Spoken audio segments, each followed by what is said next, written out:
இந்த காலத்தில் வளர்த்துறதுக்கு எல்லாருக்கும் பிடிச்சிருந்துச்சு. எதுக்கு அப்படின்னா பர்பஸ் இருந்துச்சு. இப்போ நாங்கள் வந்து இந்த மாதிரி நான் வந்து ஒரு பண்டித்தை எப்படி எழுதுறது அப்படின்னு நாங்கள் படிக்கிற காலங்களில் நாங்கள் பார்த்துருக்கோம். அதனால் அந்த வகையில் எப்படின்னா ஏதாவது ஐடியா இருக்க எழுதுறது எப்படின்னு திருவள்ளுவர் எப்படி எழுதியிருப்பாரு இப்படி எழுதியிருப்பாரு.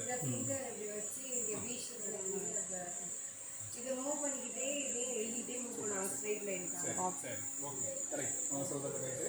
இதில் பார்த்தீங்கன்னா இந்த காலத்தில் இந்த மாதிரி நெகத்தை லெங்க்தியாக வளர்த்துருப்பாங்க.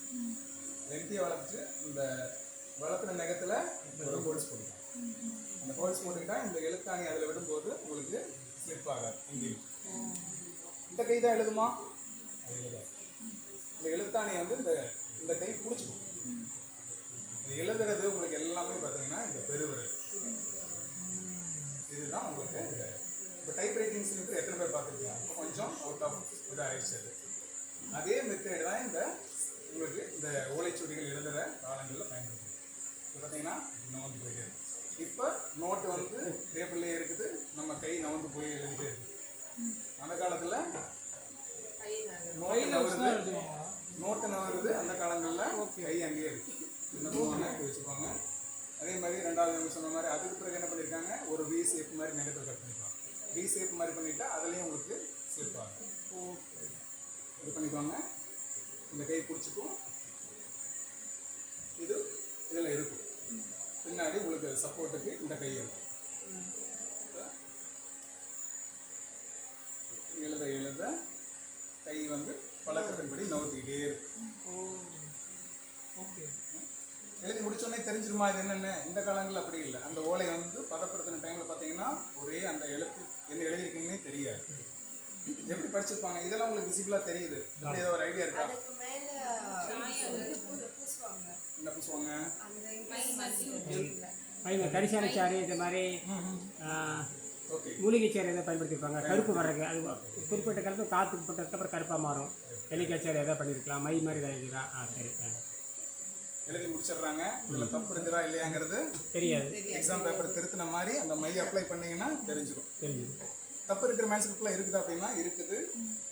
அதுக்கு பிறகு நான் சொல்லி முடிச்ச டைம் ஆயிடுச்சு. கோவை இலை சாறு அதை யூஸ் பண்ணியிருக்காங்க.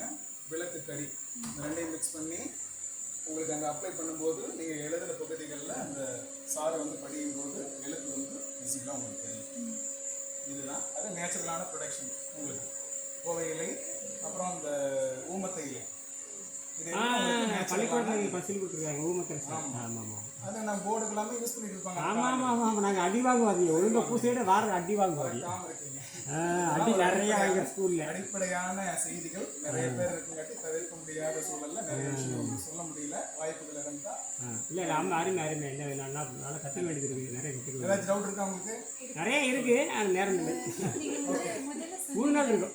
முதல்ல சொன்னாங்க தானே, இப்போ வேறு வேறு விதமான பனைகள் பயன்படுத்திட்டு இருந்தாங்க. இப்போ நாட்டு பனை, அப்புறம் வேற என்னமோ பனை சொன்னாங்க.